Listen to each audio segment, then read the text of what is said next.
ಸಾವಿರ ರೂಪಾಯಿ ಗಟ್ಟಲೆ ಸಾವಿರ ಕೋಟಿ ರೂಪಾಯಿ ಗಟ್ಟಲೆ ಹಗರಣಗಳನ್ನ ಮಾಡಿ ರಾತ್ರಿನ ಓಡಿ ಹೋಗ್ತಾರಪ್ಪ. ಅವ್ರದೆಲ್ಲ ನೀವು ಮುಂದೆ ಮನ್ನಾನು ಮಾಡ್ತೀರಿ, ಏನೇನೋ ಮಾಡ್ತೀರಿ.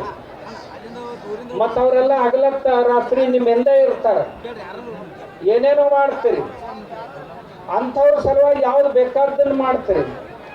ಆದ್ರೆ ನಮ್ಮ ರೈತರ ಸಲುವಾಗಿ 8 ದಿವಸ ಆದ್ರೂ ಸಹಿತ ಯಾರು ಕೇಳಾಕು ಬರಂಗಿಲ್ಲ, ನೋಡಾಕು ಬರಂಗಿಲ್ಲ. ಅಂದ್ರೆ ಏನಿದೇನು ಒಂದು ಬಿಡಾಡಿ ವಸ್ತು ಅಂತ ತಿಳ್ಕೊಂಡಿರೋ, ಏನ ರೈತ ಅಂದ್ರೆ ಒಬ್ಬ ಅಸಹಾಯಕ ವ್ಯಕ್ತಿ ಅಂತ ತಿಳ್ಕೊಂಡಿರೋ, ರೈತ ಅಂದ್ರೆ ಇವನ್ ಹಿಂದೆ ಯಾರದಾರ ಇವನ್ಯಾರನ್ನ ಕೇಳೋರು ಅಂತ ತಿಳ್ಕೊಂಡಿರೋ ಹೆಂಗೋ.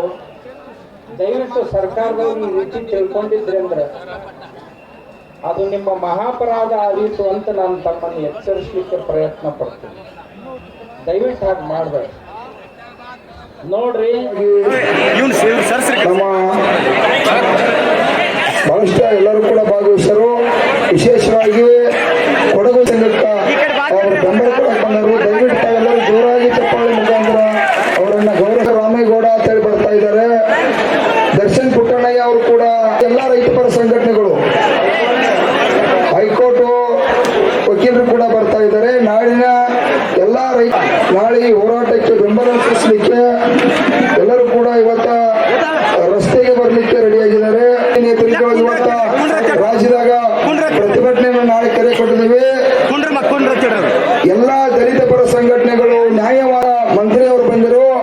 ಅವರಿಲ್ಲ, ನೀವು ರಾಜ್ಯದ ಮುಖ್ಯಮಂತ್ರಿ ಅವ್ರ ಜೊತೆ ನಿಮ್ಮ ಸಭೆಗೆ ಬರಬೇಕು. ಬೇಕಾದ್ರೆ ನಿಮ್ಗೆ ವಿಮಾನದ ಕಾರ್ಖಾನೆಯವರ 3,500 ರೂಪಾಯಿ ನಮ್ಗೇನು ಬೇಡಿಕೆ ಇತ್ತು, ಅವರ ಇವತ್ತೇನ ನನ್ನ ರೈತ ದೇವತೆಗಳು ತಾವೆಲ್ಲ ಹಂಚಿ, ನೀವು ರೈತರ ಏನ್ ದೇವರುಗಳು ಬಂದ್ರಿ, ಈ ದೇವರಿಗೆ ಹಂಚಿ 200 ರೂಪಾಯಿಯನ್ನ ಈಗ ಕೊಟ್ಟಿದಾರ. ನಾವು 200 ರೂಪಾಯಿಗೆ ಒಪ್ಕೊಂಡಿಲ್ಲ. ಅವ್ರು ಏನ್ ಹೇಳ್ರಪ್ಪ ಅಂದ್ರೆ, ಕಾರ್ಖಾನೆ ಮಾಲೀಕರ 50 ರೂಪಾಯಿ ಕೊಡ್ರಪ್ಪ ಜಾಸ್ತಿ ಅಂತ ಹೇಳ್ರ. ಅವ್ರ ವಿರುದ್ಧ ಕೋರ್ಟಿಗೆ ಹೋದ್ರ ಇದು FRP ಐತಿ, ನಾವು ಕೊಡಕ್ ಆಗುದಿಲ್ಲ ಅಂತೇಳಿ ಬಾಟ್ಲಿ ಆದಾಯ ಇದೆ ಖರ್ಚುಗಳು ಸ್ಪ್ರೀಟ್ ಹಾಕಿರ ಮಾತ್ರ ಸರಾಯಿ. ಇವತ್ತು ಜನರಿಗೆ 10 ರೂಪಾಯಿ ಖರ್ಚು ಮಾಡಿ 100 ಬಾಟ್ಲಿಗೆ ರಾಕೆಟ್ ಆತ 100 ರೂಪಾಯಿದಾಗ ಇನ್ನು ಎಷ್ಟಾದ್ರಿ? 1 ಟನ್ ಕಬ್ಬಿಗೆ 5,000 ರೂಪಾಯಿ ಹೋಗ್ತದ. 60,000 ಕೋಟಿ ರೂಪಾಯಿ ನರೇಂದ್ರ ಮೋದಿ ಅವ್ರಿಗೆ ಹೋಗ್ತದ. ಮಾಡಿ 200 ತಂದ್ರೆ ಇನ್ನು 200 ಕೊಟ್ಟ ಅವ್ರ ಕಾರ್ಖಾನೆ ಚಾಲೂ ಮಾಡಬೇಕು. ಹೌದಿಲ್ರಿ?